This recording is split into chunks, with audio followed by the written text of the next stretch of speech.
খুলে না করে পানি ভরালি কেউ টের পাবি না। এই তো হয়ে গেছে।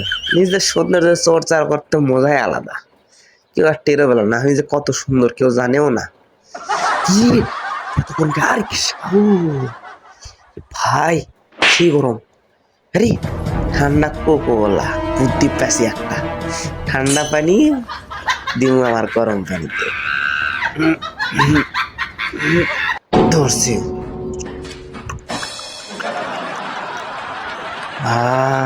শান্তি। বন্ধু, আমি আর একটু ওগুলো বোতল রাখছিলাম, দেখছো নাকি? আমি তো দেখিনি, আছে কোনো এখন, দেখ খুঁজে দেখ। ওই তো পাশি। এত তাদের শেষ হয়ে গেলাম, ভরা বোতলে রেখে দিয়েছিলাম। এটা কিছু পড়ছো নাকি? আরে না, আমি তো দেখলামই কেবল।